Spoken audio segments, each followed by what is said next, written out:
You're listening to Living Full Out with Nancy Solari. As a successful motivational speaker and trusted life coach, Nancy knows how you can live the life you want regardless of the challenges you face. Although she's legally blind, Nancy's mission is to inspire others to overcome obstacles and live life full out. Call in at 800-333-0001 to ask Nancy for advice on topics such as relationships, finances, business, health, and more. Just call 800-333-0001. Once again, that's 800-333-0001. And now, here's Nancy. Hello to everyone listening today. I hope you're having a wonderful Saturday. And here we are again, looking to get motivated. And I am right there with you. And today's topic is one that actually is really near and dear to my heart. It's about forgiveness. How do you find forgiveness in yourself, in others, so that you can let go of the pain, so you can let go of the burdens that maybe follow you from year to year, and really embrace what's coming ahead for your life.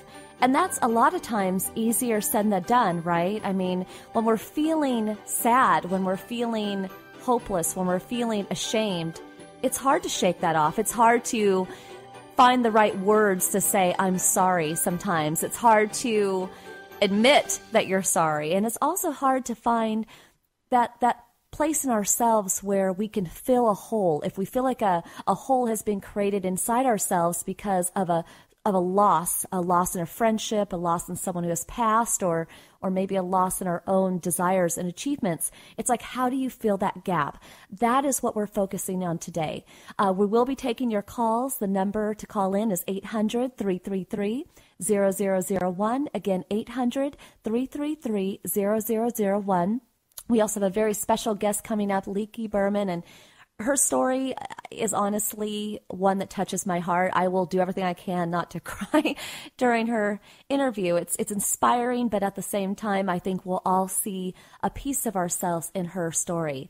And really, this time is for you. This time is for you to tap into this community and get motivated. You know, living full out is not done on our own. It's done through the power of community. It's knowing that people have our back. It's knowing that we have the ability in our lives to hit the reset button and start over. You know, we're not going to be labeled in life by mistakes we've made or incidents in our lives that have occurred. We have the ability to evolve. We have the ability to start fresh. And I really want you to hear me on that today, because whatever has occurred in your life, I know when I think about my own life, I'm glad to know that we can hit the reset button. I'm glad to know that I have the ability to become and be the person I want to be every day. You know, there's times in my life where I've had friendships that have come and go, and some I'm okay with setting free. You know, they were a part of my life for that segment of my life, and then others, gosh, I wish I could find them. And literally, I mean that sincerely. And then there's times where we might say something to somebody, and then we have that gulp feeling that I've got to feel bad that I said that feeling. And it is more impressive to you to everybody in your life if you can step up and take responsibility, be vulnerable. And part of that is this movement of the show that we have today, you know, forgiving. How do we forgive? That's what it's all about. Again, we're taking your calls, and in fact, we're going to go to the lines now. Welcome to the Living Full Out Show. Hello, Hi, welcome to the show. Hi. Hi, my name is Kelly, and my question was, I am going to be graduating college in the spring, and I'm kind of struggling trying to understand the best way to get the job or the interview, because I have so little to no past work experience. So I was just curious, what advice would you have to kind of get me to get the interview or try to build up my resume to be able to get a job when I don't have work experience? Great question. And you know what? This skill set that you're going to learn today and going forward will help you in getting a job, in getting a relationship, a date, you name it. But here's the thing. The first question I have for you is, do you believe in yourself? Yeah, I think I do. Okay. So you said, yes, I think I do. So take out the word think. Okay. Here going forward, you want to be that person. So whatever profession you're trying to get into, whatever professional you're looking to become, you already are that person.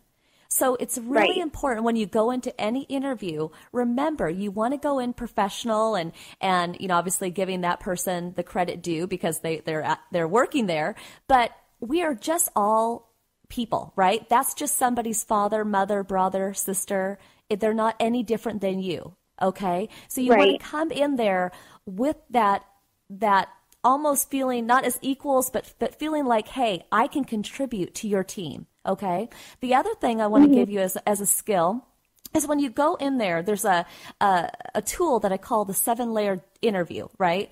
And this is where you want to go in and you want to ask them, turn the tables around, interview them.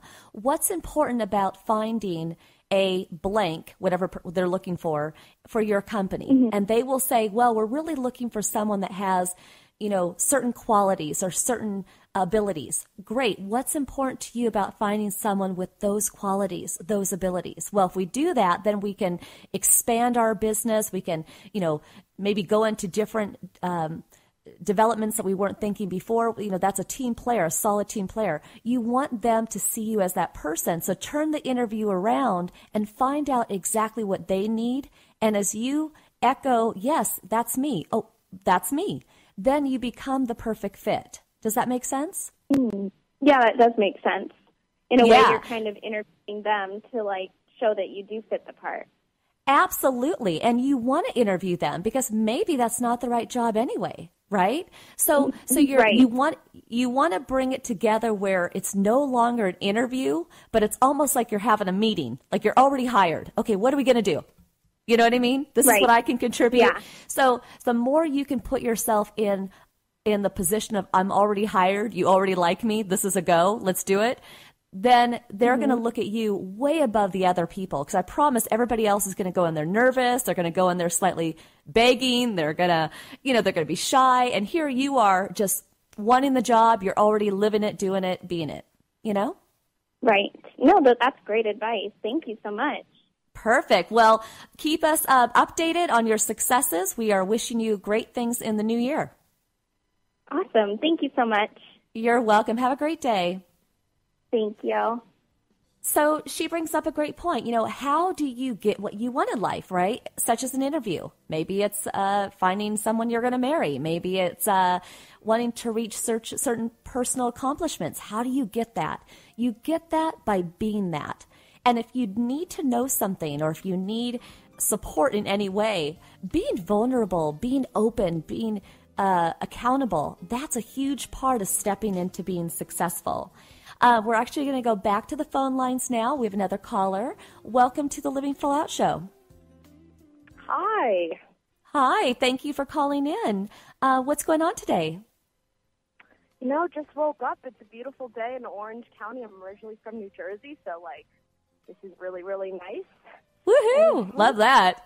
Well, what's on your mind today? How can we support you? Well, I am a college student, and I actually am a recovering bulimic.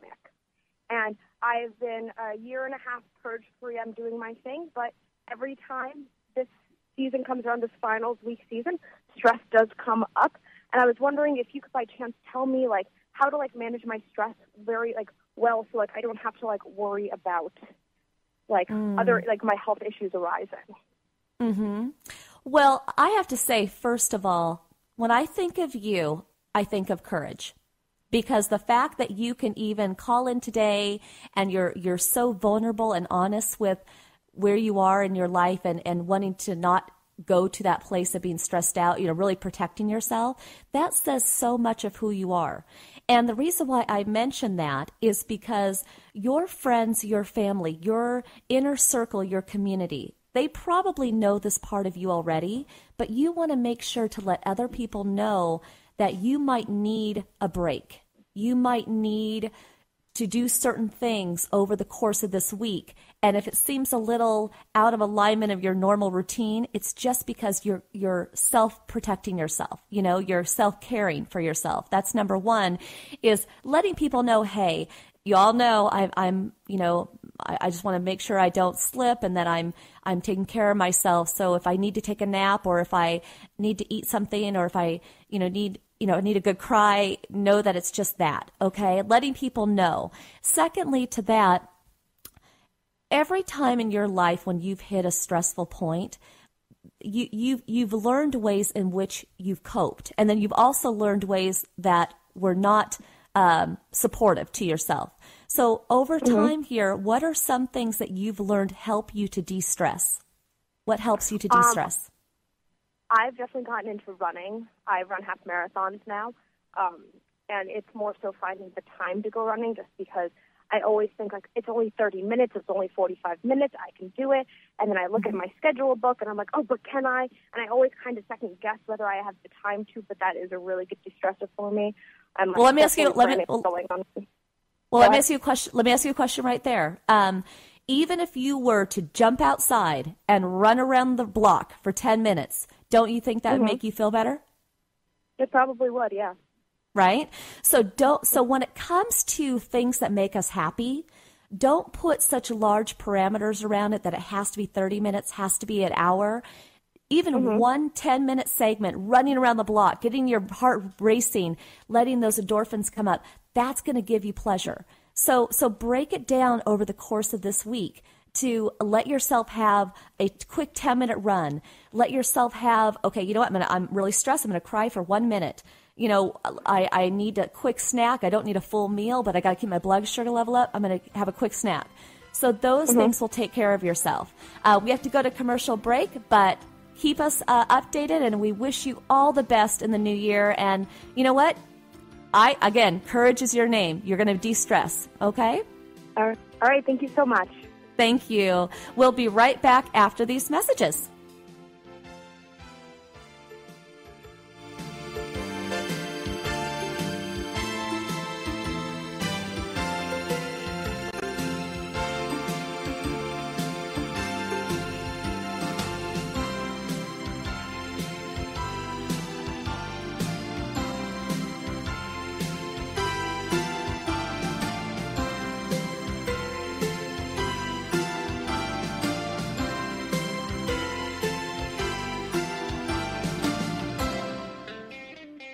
Hi, I'm Ryan Seacrest for RAD. Over 300 people in this country are killed every week by a drunk driver. That's the equivalent of 2 747 plane crashes every single week. And the problem isn't going away unless we all do our part to stop it.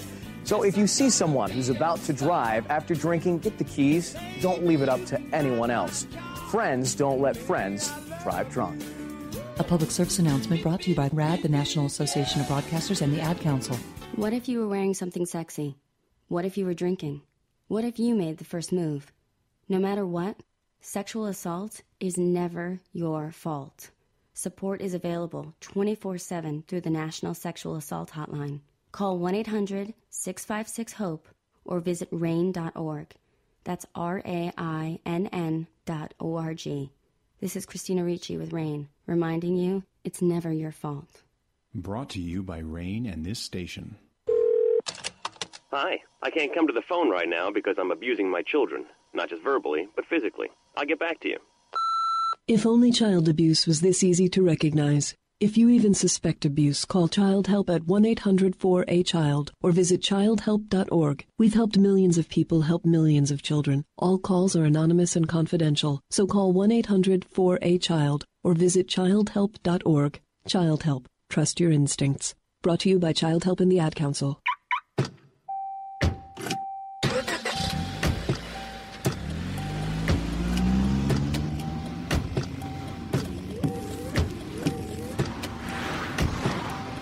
Driving has a rhythm all its own.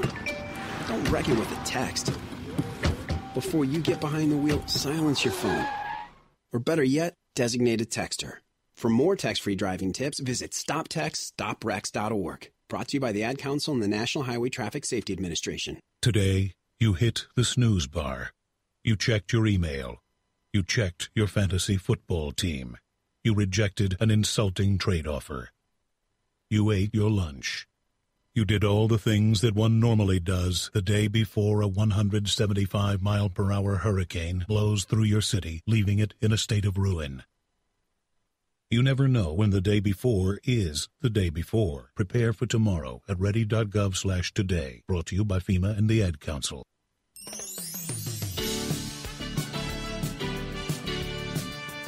You're listening to Living Full Out with Nancy Solari. A professional motivational speaker, Nancy can help you overcome obstacles and start living full out. Call in with questions live at 800-333-0001. Once again, that's 800-333-0001. And now, here's Nancy.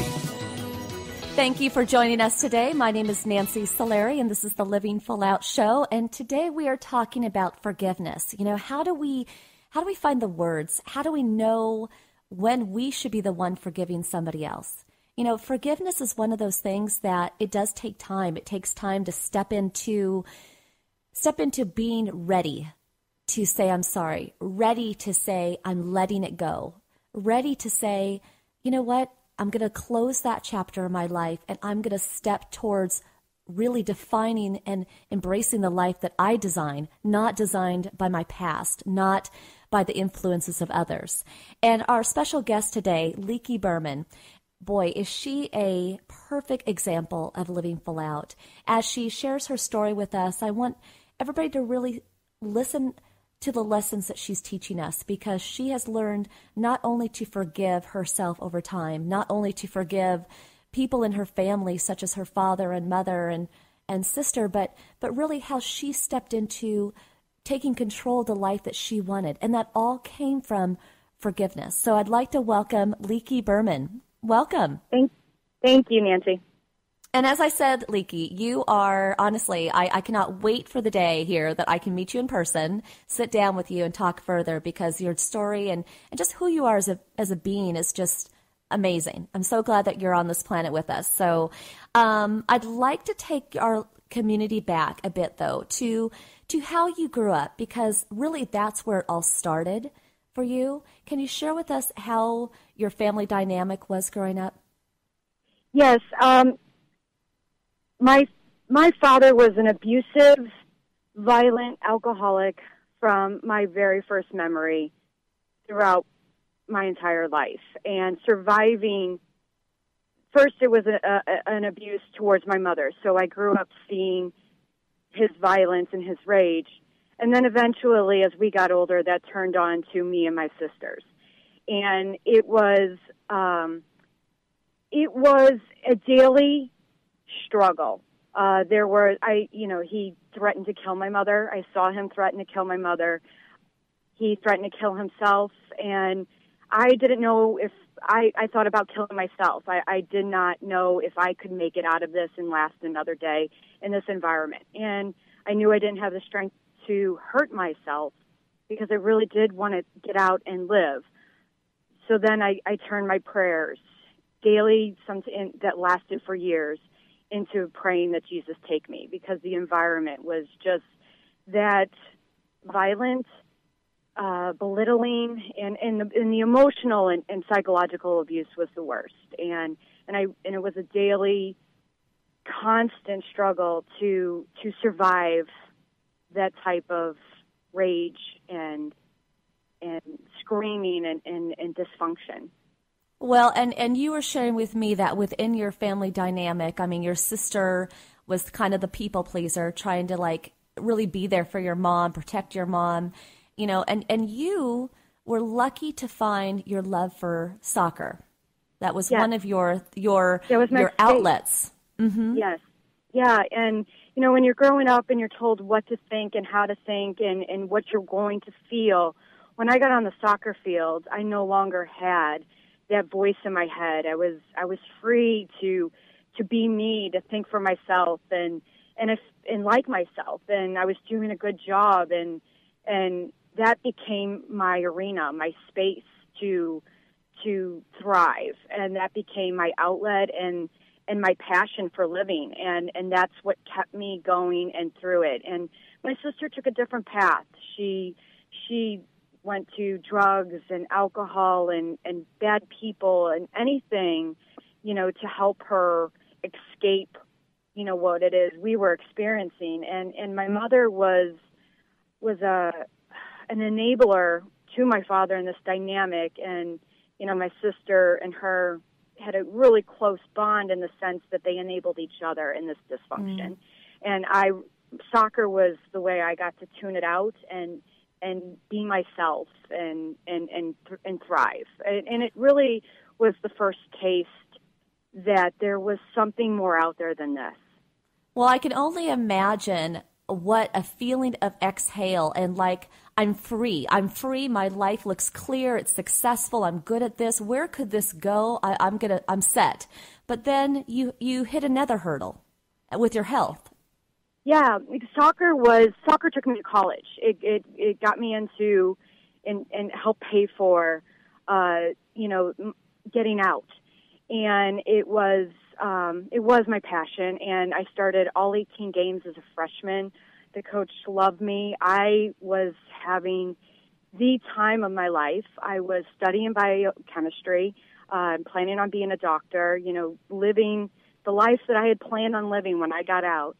And I volunteered to be a healthy heart study right after my freshman year, and because I worked in the cardiology department. And they found out that I did not have a healthy heart, that I had a hole in my heart between my atrium, and basically I had no blood getting to my body. My heart was tired and worn out, and I couldn't even run later that day. 4 days later, I had emergency open heart surgery. Well, this is wild, Leaky, because did you feel like you had symptoms of this? I mean, or was this just a really random discovery? No, I was so into pursuing my dream in soccer that if I even thought I was out of shape, I ran and sprinted after practice. That I was so focused and determined on what I was doing that I was completely out of tune with the deterioration of my health. So perhaps there were signs along the way, but your complete focus on success and living living out this dream that you had kind of overshadowed that. Yeah, my youth soccer coach came to my first game that I started as a freshman, and I was so excited to see him. Like, hey, look where I am. And the first words out of his mouth were, "Kid, you're out of shape."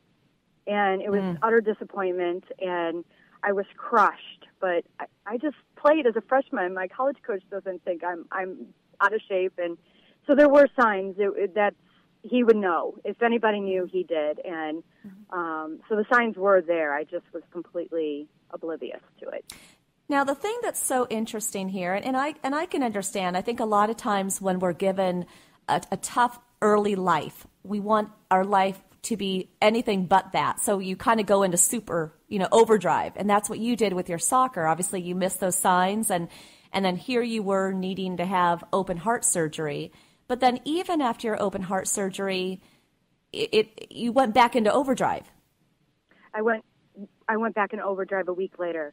My college coach was so disappointed that he was losing his All-American that I ended up on the soccer field a week later, which created more complications, pericarditis. I had to have fluid drained off of my heart from that soccer practice when I wasn't supposed to be out there. The doctor hadn't released me yet, but he was in a hurry to get me back on the field, and hush, didn't even have soccer shoes on that practice.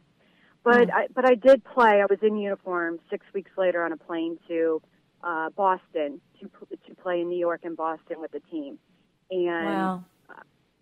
And it continued, and I struggled with my health and being out there for another 3 years.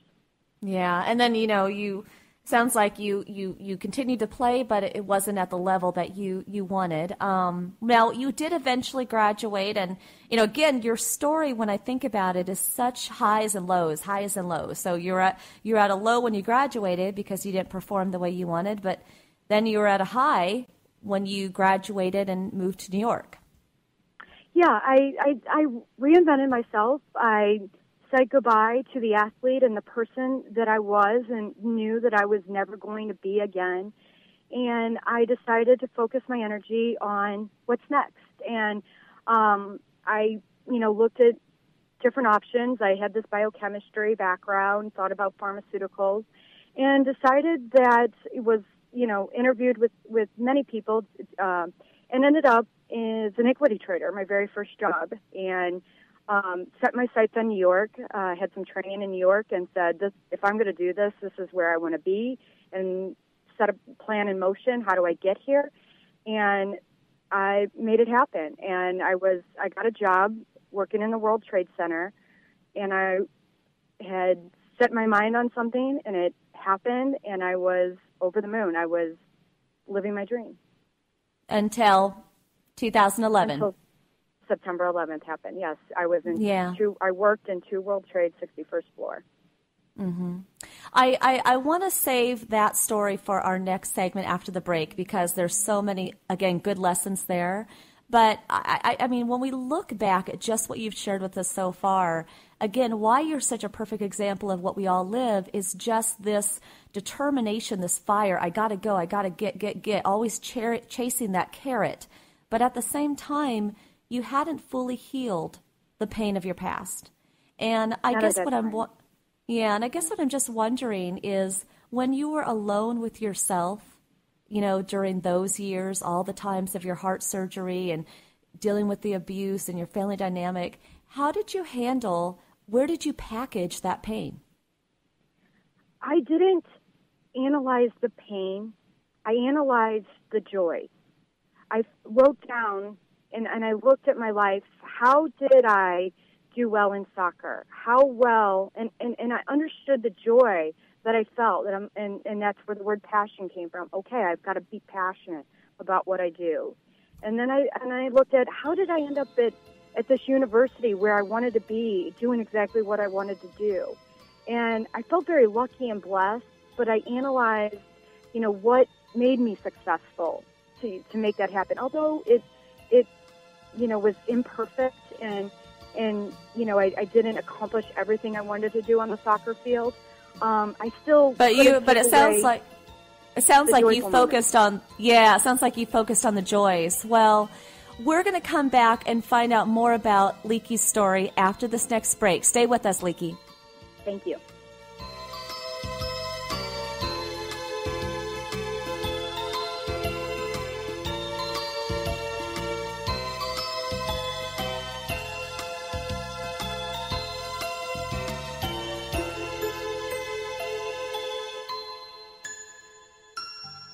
Hi, professional skateboarder Tony Hawk here with Bugs Bunny and Daffy Duck to remind you to get moving every day. Because when you get moving an hour a day, you'll have the energy to skate through anything. Nice play on words, Doc. That's how I roll, Bugs. So whether you like to work the half pipe, now that's catching air, kick the soccer ball around, or dance in your room, just move it your way. For an hour a day. The way you like to move, as long as you're moving. Carve out some time every day and get active. Because it's time to do a 180 on what you think exercise is. Because it can be whatever you want it to be. So be a player. Be a player. Get up and play an hour a day, Doc. Check out how to be a player at letsmove.gov. Head online to get tips on great ways to get moving every day. At www.letsmove.gov. Let's hear that one more time, Doc. That's www.letsmove.gov. A message from the Ad Council and HHS. I want to change some things. I want the moms where I live to have childcare they can trust. I want to make sure my little brother and his friends have a safe place to play. I want to help more kids graduate from high school. Help more hardworking families learn how to budget and save.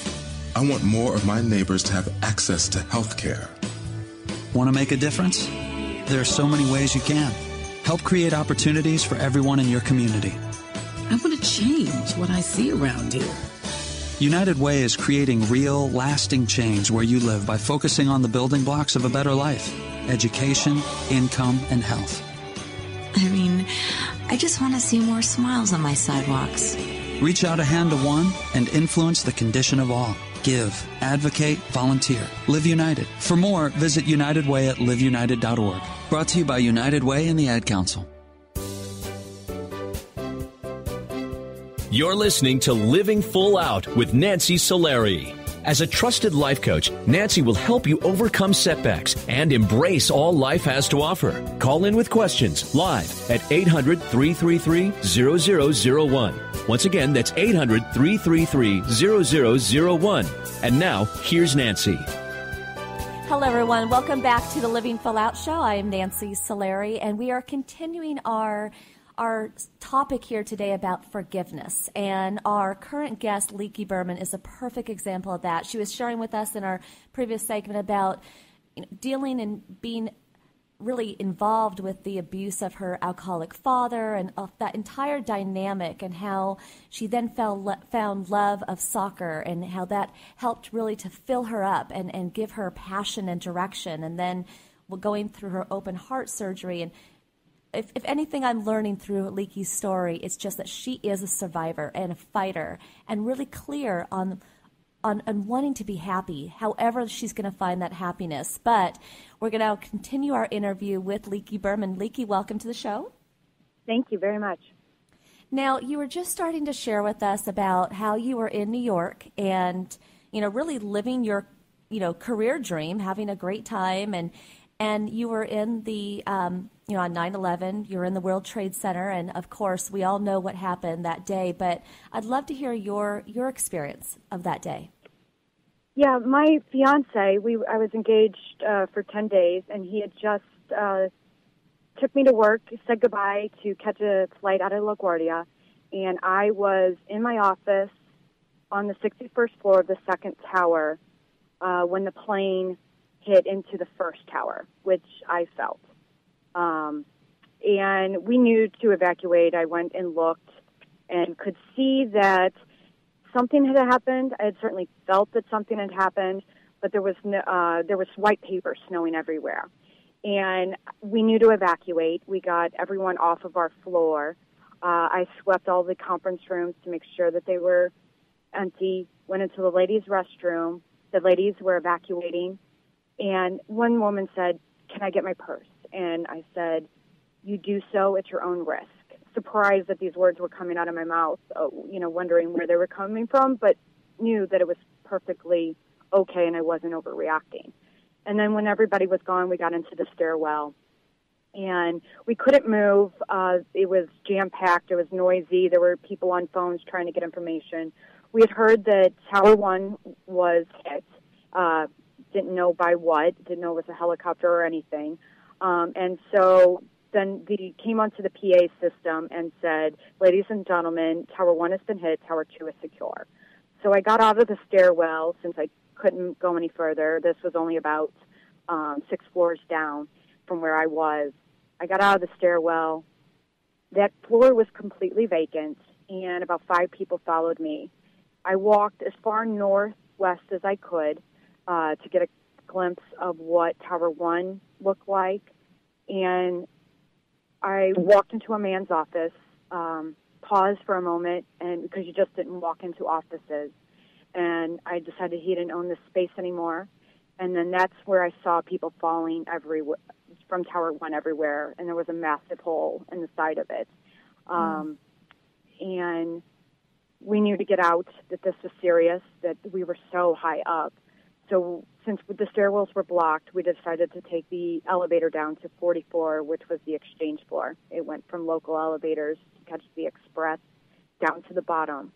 And when we got off there, it was wall-to-wall people. They weren't letting anyone evacuate that area. So I couldn't even get off the elevator. They said, "Ladies and gentlemen, you're just making this worse. Please return back to your offices." And I decided that was a very bad idea, but hanging out there was worse. So I got back onto the elevator, went back up to my floor 61 to try and find another stairwell to get out. And when I got back up there, that's when the second plane hit my building. And that must have shook you to the floor, really. I fell. All within an instant. I was on the ground. And when I was getting up, spun up, the ceiling to the left of me in the room made an enormous vacuum suction roar, and then came crashing down as I was running past to get to the stairwell that was about 10 feet away. You know, I think it's really interesting because you were sharing with me as you were heading down this next stairwell, you know, people moving along, but there was one gal in particular that was sitting there, would not move, and you just thought she looked ghostly. Yeah, people had stopped. We were all moving along after the stairwell, and people couldn't move anymore, and they had stopped, and I knew that was a mistake because we needed to get out, and I could feel time pressing, and I felt guilty about not leaving these people, and I told myself the next one I passed, I will help her, and I stopped and I said, come on, I will help you. I will carry your purse. And she had her hands in her head and shook her head no. And I said, you're going to die if you stay here. And she looked up at me and she said, I can't. And she was completely vacant. And I believed her, and I knew that she had completely given up at that moment. And I let go. That is, I mean, just thinking about that moment, Leaky, is just really, I can't even imagine. And I know that you were able to get out, and it was, 12 blocks away when the World Trade Center crashed down, right after you got out. And that, to everybody listening, I mean, that is just, angels were looking out for you. I mean, you were one of the lucky ones for sure. And I can only imagine the amount of relief yet guilt you might have felt that moment. Anger and guilt. I was guilty for the firefighters that went up to save, the people that could not help themselves out, their lives, families destroyed. That, and that they were doing it and I wasn't. That guilt, and guilt that I couldn't. That I had the desire to live, and she and they didn't, she didn't. These people that sat on the stairwells, that was a lot to reconcile. Mm-hmm. It's interesting, Leaky, because I'm sure everybody listening today is with you and feels for you in that situation. And one might say to themselves, I can't believe she survived the World Trade Center. I can't believe she survived growing up with an alcoholic, abusive father. But really, your largest pain and where you needed to find the most forgiveness was still to come. And that was when your sister unfortunately took her life. Can you share with us about that? Yeah, everything up until that point, I was just kept pushing the pain and the past down and just kept going forward. And that all stopped 4 years later when I got the phone call that my sister had committed suicide. The one who survived the childhood with me. And that, here I got out and she didn't. It was another instance of when I got out and somebody else didn't. And this time it wasn't a nameless woman. It was my baby sister that I could not help. I could not save her because I was barely saving myself anymore. And then that brought everything to the surface. What do you do in that moment? How do you forgive yourself? How do you find peace with that? Well, I was at a breaking point. I knew I was at a breaking point, and the pain was so bad and overwhelming. I did not know if I could survive this, and because the guilt is the most difficult thing there is, and I had to make a decision. And my husband was wonderful in this moment, and he grabbed me tight and he hugged me and said, "I love you." And I knew it. And I knew that I was not strong enough to do this at this moment for me, but if I needed to do it for him, that I knew I was broken, I knew I was wounded, and it wasn't fair to him, and I couldn't bring that person into this relationship. And I either needed to fix me or I was not going to make it. So that was, I did it for him and decided that I'm going to confront everything, tackle it, and be free of it. It's interesting. I wish I could hug you through the microphone right now, because you have been so vulnerable and so willing and giving of your story. And while I'm sad that our interview time is almost up here, it's truly, Leaky, you're a treasure in the sense that you shared this with us. And I'm glad that you found that peace. I'm glad that you have found a new chapter with your husband in your life. And I know you're proud of where you are today, but for anybody listening that's going through a similar pain, if they can even experience an eighth of what you've gone through, what would you tell them to get through it? That you matter, your life matters, that you need to value yourself. And I think that that's the one thing that did get me through all of it, that you can overcome tragedy. You can not only survive it, but grow and learn from it. And I love that your message of forgiveness, because, forgiveness is vital. And forgiving yourself forgiving your others is easier than forgiving yourself sometimes. But that is the most important ingredient to all of this. You have to allow yourself the mistakes that were made that can't be undone, but not punish yourself for them for the rest of your life. It's okay to let that go. Well, and you've now taken that forgiveness and you are living your life full out in many ways. And, giving those people that motivation that you did just now, that will help them to further thrive. And I know thrive is a huge word in your life. Yes. Well, survive is, but being alive is better. So thank you so much, Nancy. Well, thank you so much. And again, we're with you on this story, and thank you again for sharing it. And thank you, Leaky Berman. Thank you. So for everybody listening, gosh, I just, part of me wants to cry because I hear her story and I'm very touched, and I'm amazed. I'm amazed by her. But we all have amazing stories. We've all survived circumstances in our life, incidents in our life, and it's tapping into a show like this.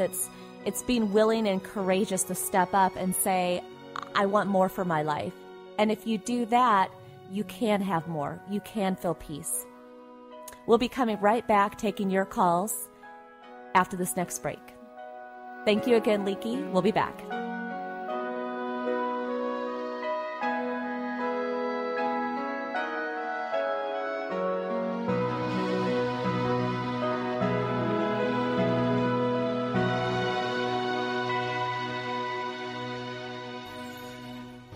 Hey, Dad. Yeah. You remember that ball game we went to a couple years ago? Sure. And how you didn't have enough cash for 2 hot dogs, so you walked with me on your shoulders until we found an ATM? And then when we got back to our seats, we never saw the hot dog guy again. Well, I don't remember all that. Yeah, that was an awesome game. You never know which moments will be the ones they'll remember forever, so take time to be a dad today. Learn more at 1-877-4DAD-411 or visit fatherhood.gov. Brought to you by the U.S. Department of Health and Human Services and the Ad Council. Medical mistakes claim tens of thousands of lives every year. The healthcare community is working on it, but you can help. When you communicate with your doctor, when you ask more questions, you reduce your risk of suffering a medical mistake. Doctors can't answer if you don't ask. Help reduce your risk. Questions are the answer. Learn the 10 questions you must ask. Visit www.ahrq.gov. This message brought to you by the U.S. Department of Health and Human Services, the Agency for Healthcare Research and Quality, and the Ad Council. I'm getting a catcher's mitt. I'm getting ice skates. I'm getting a devastating flood. Adults are generous. We're even giving kids global warming, but we can still reduce greenhouse gas pollution. Go to fightglobalwarming.com. Brought to you by Environmental Defense, the Robertson Foundation, and the Ad Council. There are many sounds in your daily life. Ones that make you smile. Ones that help you relax. And there are some sounds that can help save lives. Wireless emergency alerts, now on many mobile devices, use a unique sound and vibration to bring you critical information about emergencies in your area. With updates from local sources you know and trust, you can be in the know wherever you are. Learn more at ready.gov/alerts. Brought to you by FEMA and the Ad Council.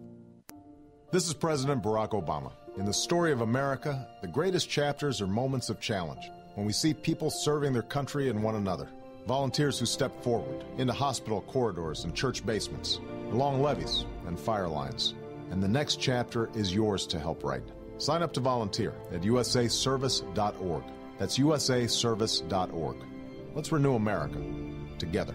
A message from Renew America Together, brought to you by the Ad Council.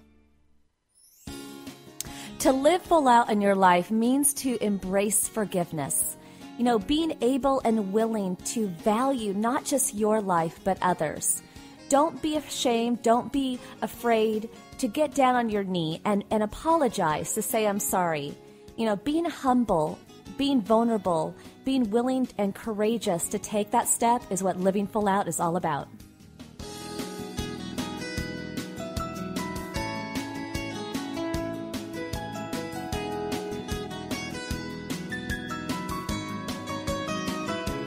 You're listening to Living Full Out with Nancy Solari. As a certified life coach, Nancy can help you to overcome challenges and start living full out. Call in with questions live at 800-333-0001. Once again, that's 800-333-0001. And now, here's Nancy.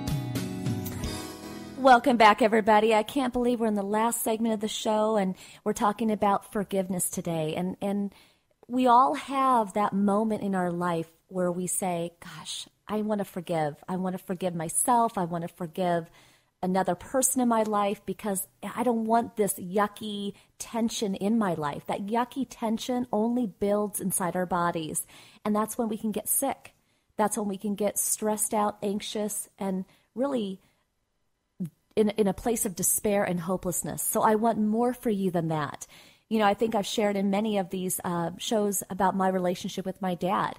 You know, my dad, when he was, after being married to my mom for 20 years, had an affair.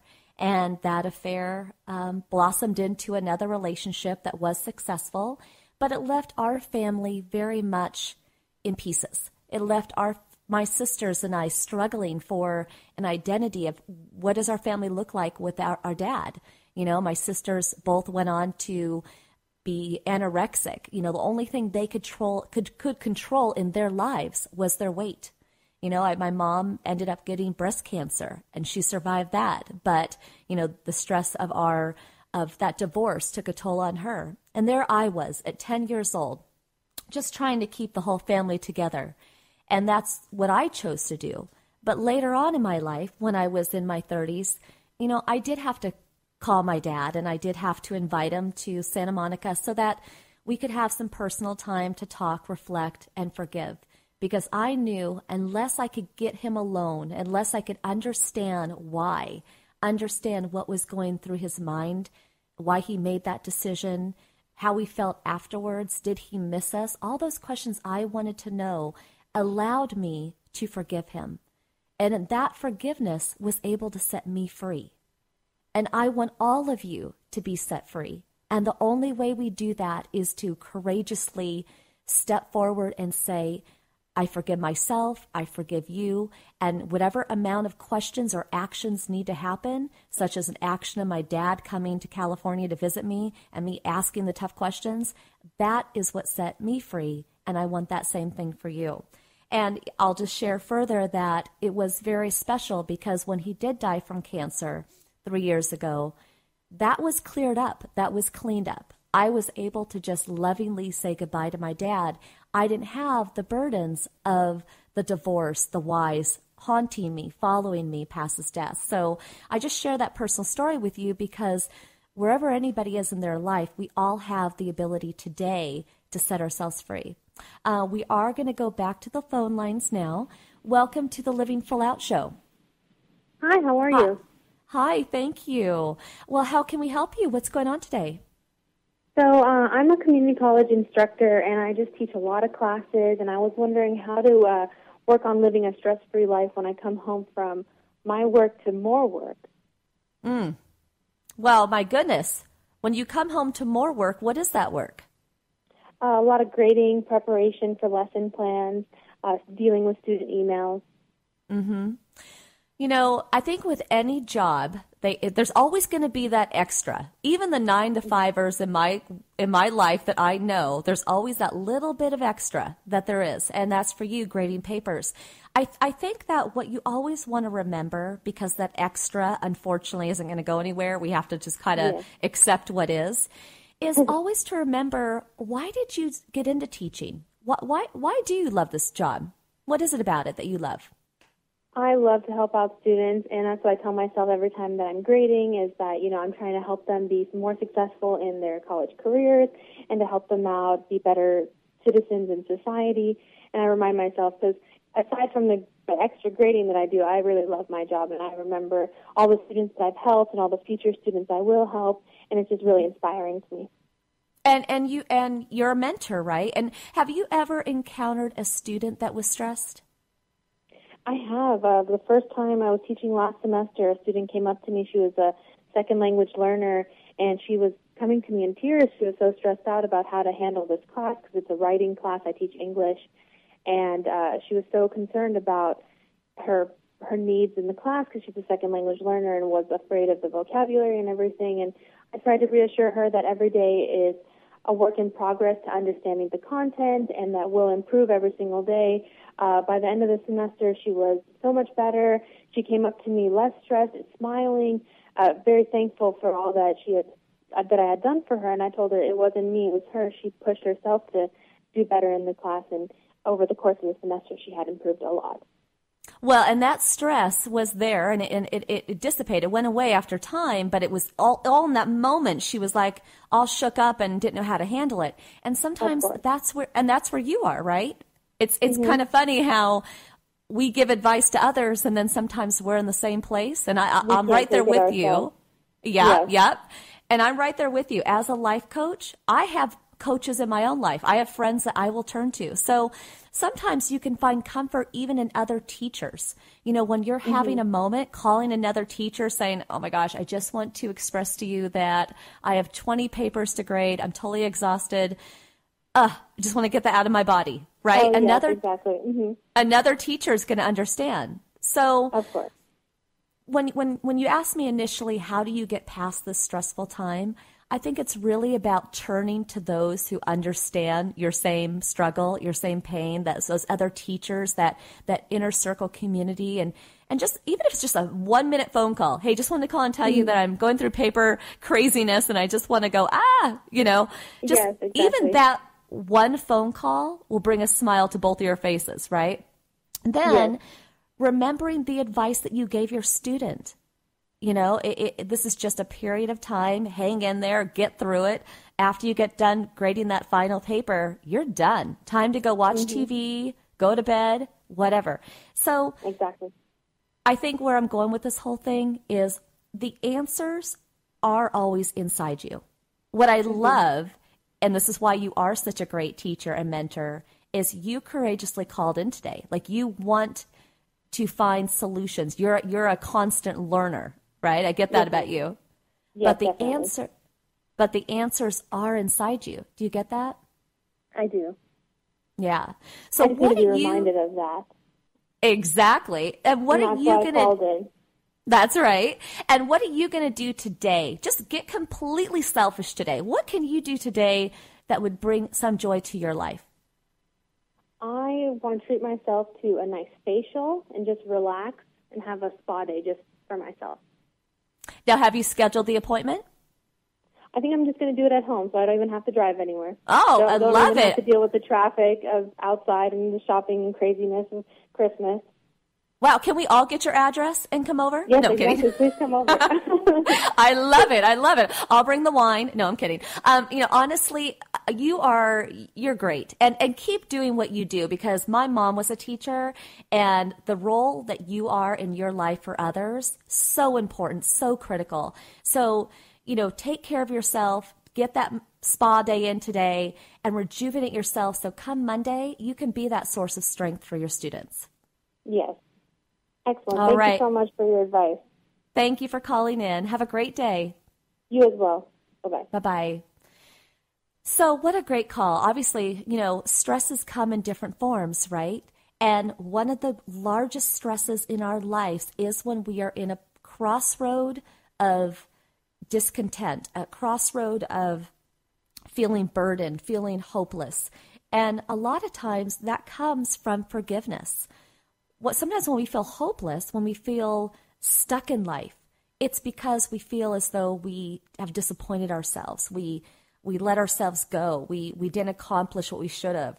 Sometimes when we're at a crossroad in life, when we're missing someone, when we're experiencing loss, it's because we've lost track of someone. We didn't get to say final words to someone, or we feel like we have unfinished business in terms of a conversation with someone. Please know that it is never too late to clear all that up. And everybody today, I want you to think of somebody in your life who you need to maybe forgive. Or even if you feel as though someone should forgive you, you can make that same connection. Life is too short to continually carry all these stresses and burdens with us. It's just one of those things where you have to release it. You have to find that inner peace, just like Leaky Berman did. So for everybody listening today, I wish you truly a wonderful holiday season coming up here. I want you to bask in today and live your lives full out in a big way. I want to thank our production team. I got Mindy here and Rich Hall, and we're all dedicated to your success. We're dedicated to you living a healthy, happy life. We'll be back next week with another inspirational guest and taking more of your calls. Here's to you living your life full out.